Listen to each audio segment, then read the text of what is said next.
Legend of Yufei Chapter 51. We start with Marshal Yufei and his forces, and they are in an absolutely desperate spot, literally engulfed in flames from a fire attack, just struggling to escape. Can you even imagine that chaos? The text paints such a vivid picture. It says they were burnt black and blue. And the smoke, the disorientation, it's so bad that Yu Yun actually mistakes another general, Wang Zuo, for his own father. Wow. Yeah. It really puts you right there, doesn't it? Feeling the confusion, the desperation. The sheer fight for survival. And then, just when they think they're done for, facing this broken bridge, an unexpected lifeline.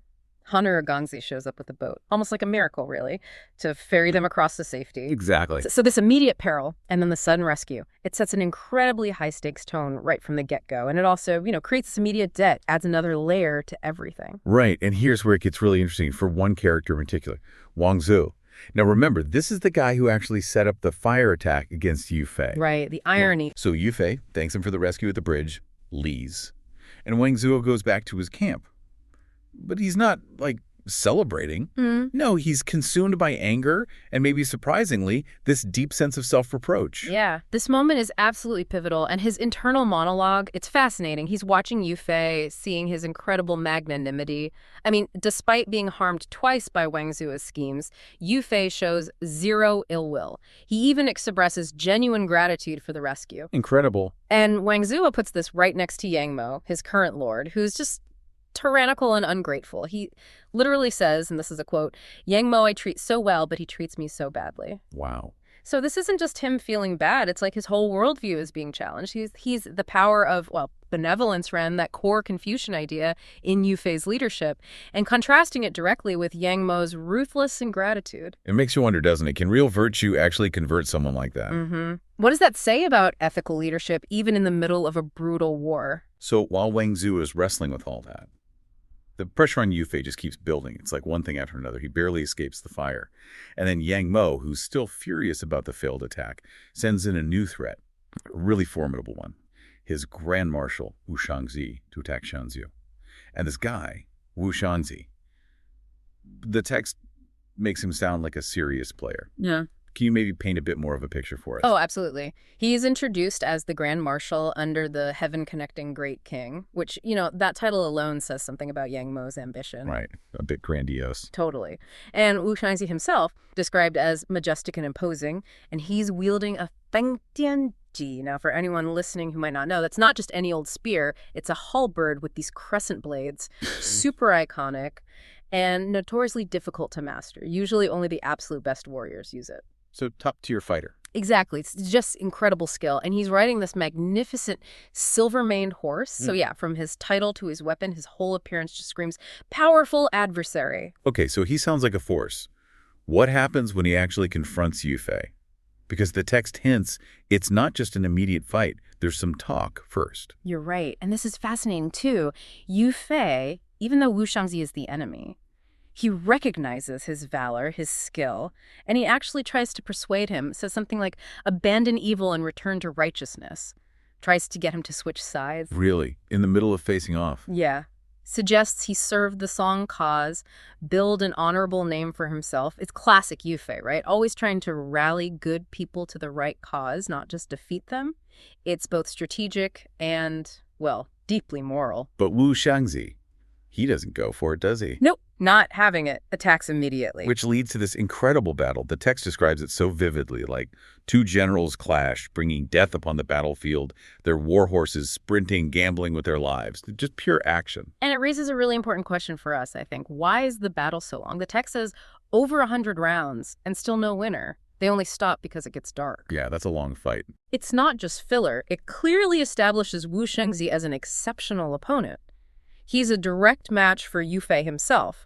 Skill for skill. Okay. And that stalemate is crucial. It shows Yufei can't be beaten just by superior fighting skill, which makes Wu Shangxi's next move, his big strategy, even more significant because it has to be something unconventional. Right, because he couldn't win this straight fight. Yeah. So unable to win conventionally, Wu Shangzi comes up with this, cunning and frankly brutal plan.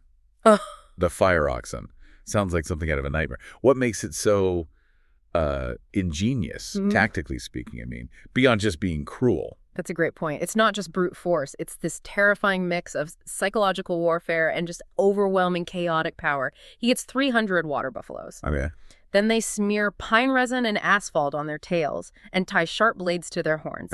The idea is simple but devastating. Light the tails. The agonizing pain makes the oxen just charge forward like a torrent. Absolutely unstoppable. Uncontrolled. Exactly. Wu Shangji figures correctly that even Yu Fei's skill, his army's discipline, none of it matters against that. It bypasses all normal tactics, turns soldiers into just panicked humans trying to escape a stampede. A flaming bladed stampede. Pretty much. We see things like it elsewhere in history. Hannibal's elephants, maybe, but the fire oxen, that's next level terror. So it's psychological as much as physical, aimed right at fear. And it worked. Oh, it worked spectacularly. The next day, Wu Shangji hides them in his formation, challenges Yu Fei, and then just unleashes them. The text says they charged like mountains collapsing and seas overturning. Wow. Can you imagine being on the receiving end? Yeah. Just total pandemonium? Absolutely. The Song army just collapses, completely overwhelmed. Yu Fei sees it's impossible, orders a full retreat. His soldiers scramble back to the city, lamenting their parents had not given them 2 more legs. What an image, right? That's right. So many soldiers, horses, tragically killed. It's a huge defeat for Yu Fei. So bad, he hangs up a no battle sign, a wuxia, outside the city. A white flag, basically. Sort of, yeah. It's a sign they can't fight right now. An admission of defeat, buying time to regroup, rethink everything. And Wu Shangzi must be feeling pretty good about himself. Oh yeah, he's gloating, sees the sign and thinks Yu Fei's just scared, incompetent. Dare not fight again, he says. But this victory is not the end, is it? It kind of sets up the next big twist. Exactly. It's the setup for something even bigger and much more personal. So Yan Mo, the big boss, he's absolutely thrilled with Wu Shangzi. Yeah. He rewards him like crazy. Praise, gold, and then offers his own princess in marriage. Talk about a promotion. Right. The ultimate reward after a massive win. Huge validation. And it sets the scene for this grand celebration. Palace decked out, lanterns, feasting, builds up this image of triumph. But the story immediately flips that expectation on its head. It really does. It shifts from this public show to a very private, very unsettling scene. Reveals the darkness underneath. Yeah. Wu Shangzi, he's expecting a happy wedding night, right? Yeah. Instead, he finds the princess just weeping. Brows filled with resentment, tears flowing down her face. He figures she's just shy. New bride nerves. But it is so not shyness. Not at all. She dramatically pulls out a dagger, holds it to him, and reveals the shocking truth. I am not Yang Mo's daughter. Her family name, she says, is Yao. Just completely shatters his reality. Okay, hold on. So she's not the princess. Then who is she? This gets really dark, doesn't it? She tells this horrifying story. Heartbreaking. Yang Mo brutally murdered her entire family, parents, siblings, stole everything when she was just 3 years old. 3. Then he adopted her, raised her as his own daughter, forced her to live with her family's killer.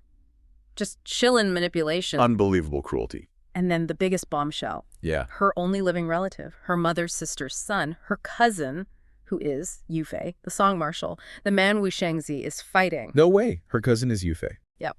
She tells Wu Shangzi she wants revenge on Yang Mo. Scolds him for serving such a monster. Says she'd rather die than bear the eternal infamy of marrying him. Wow, what a speech. A moral bombshell, like you said, drop right in his lap. So what does this all mean for Wu Shangzi? It's not just her story. It's like a moral earthquake for him. Makes him confront the real nature of the guy he serves. The guy who just gave him this princess as a prize. Exactly. And faced with her story, her resolve, her righteous fury, Wu Shangzi has this profound, immediate change of heart. Just like that. Seems so. He realizes how deep Yang Mo's cruelty goes. Says such a regime can hardly achieve anything great. It's an abrupt, decisive shift. He immediately sides with her. So what do they do? Agree to a fake marriage, deceive Yang Mo, wait for their chance. A complete moral turnaround. Shifting loyalty overnight. Driven by her truth, maybe building on that seed of doubt Yu Fei planted earlier about serving a righteous cause. Could be. So now there's this hidden alliance right inside the enemy camp. A powerful enemy within. So when Yang Mo talks about attacking Quanzhou again, Wu Shangzi, who's now secretly against him, he suggests a temporary peace treaty with Yu Fei. Clever. Trying to buy time, right? de-escalate things for his new secret cause. Subtle sabotage. Brilliant. But just when you think things might calm down. Someone else steps up, Yu Shangwen, with a totally different plan, and frankly, a really bizarre one. Okay. He suggests building a high platform on Kixing Mountain to perform the 5 thunder spells. The 5 thunder spells. Okay, we've gone from fire oxen to wedding plots to full-blown magic now. Yeah, sorcery. What's the spell supposed to do? This is a huge narrative shift. It is. It pushes the boundaries. Yu Shangwen claims the ritual will summon heavenly generals, and these generals will enter the city and take Yufei's head. Seriously. Heavenly general. That's the claim. And Yang Mo, he just approves it, no hesitation. Yes, he's desperate. Or just really superstitious. Maybe both. Shows he'll use any means, even the fantastical, to beat Yufei. So yeah, it throws this completely new mystical element into the mix. Pushes the story into unforeseen territory, way beyond just military tactics now.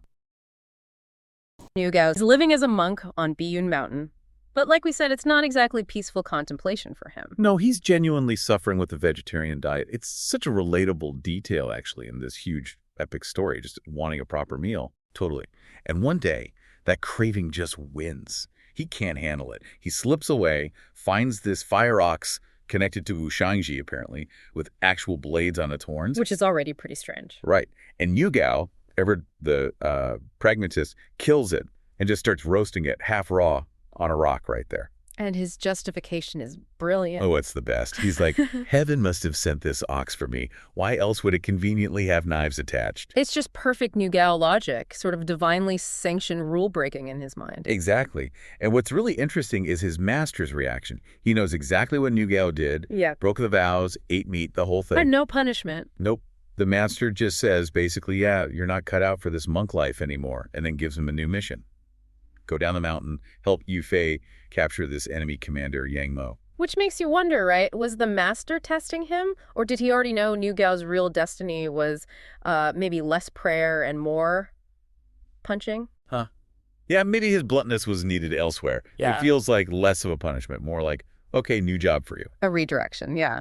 But Niu Gao has an immediate, very practical issue. He's been a monk.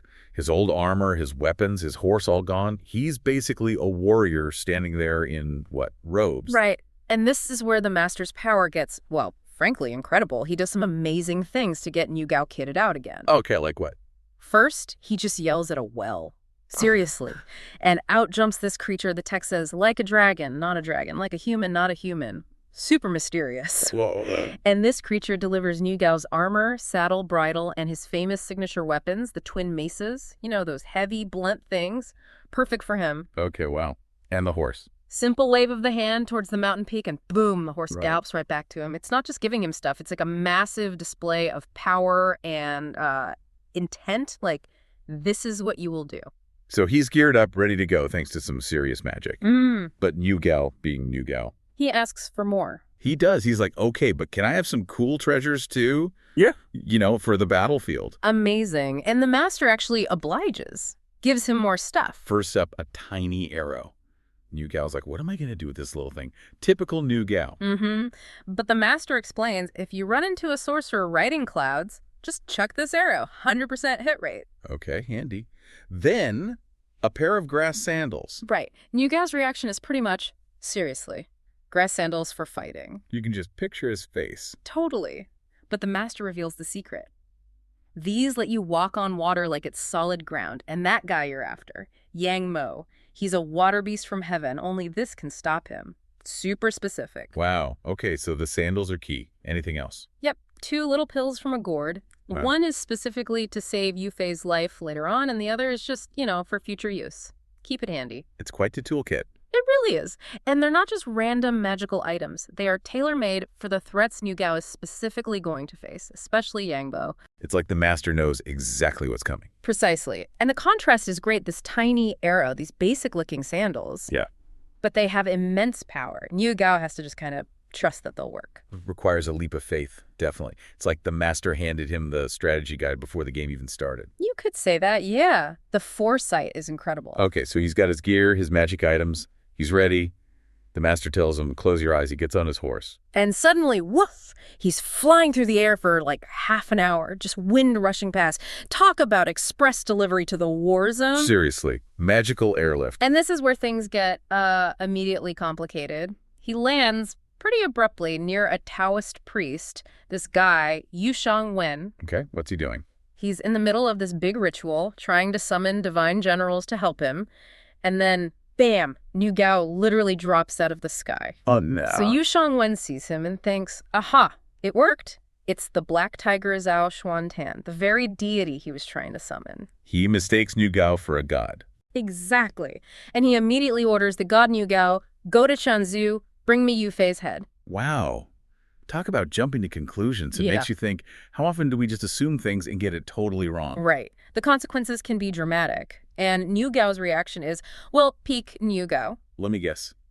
He doesn't correct him. Not even slightly. He just takes the order literally, says, I obey, and then, Oh, boy. whack, hits Yu Wen with his mace, kills him, takes the head as proof, apparently, and rides off to Shanzhou. He just killed the guy who gave him the order. That's swift and Yeah.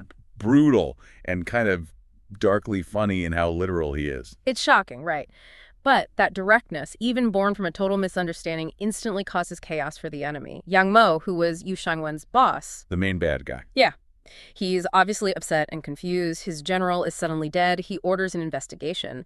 So Niu Gao, without even trying, has already destabilized their command. All because someone mistook him for a god and he just rolled with it.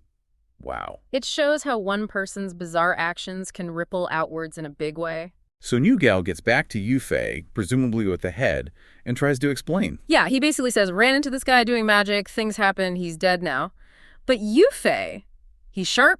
Niu Gao's been gone a long time. His story is pretty wild. Understandably suspicious. Very. So Yu Fei writes a letter, sends Niu Gao off to help Marshal Han, another commander. But secretly, the letter tells Han, figure out what this guy has really been up to. Clever move. Verify the story without a direct confrontation. Exactly. And Marshal Han plays it smart too. Reads the secret note, thinks, okay, maybe confrontation isn't the way. He decides to buddy up with Niu Gao instead. Befriend him. Yeah, proposes. They become sworn brothers. And it totally works. They have some drinks and Niu Gao just spills everything. The whole story. Monk life, fire ox, magic master, treasures. The entire incredible tale, it shows this surprisingly honest side to him. He might be blunt and rush into things, but he's not really deceptive, you know? That's interesting. Just candid. So Marshal Han believes him. Well, he's definitely intrigued, especially about the treasures. So Niu Gao gives him a little demo, Oh, yeah.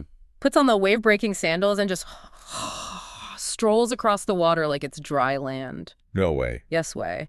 Marshal Han is blown away. He realizes instantly what a massive advantage having someone who can do that is. I bet. That changes everything for lake battles. Totally.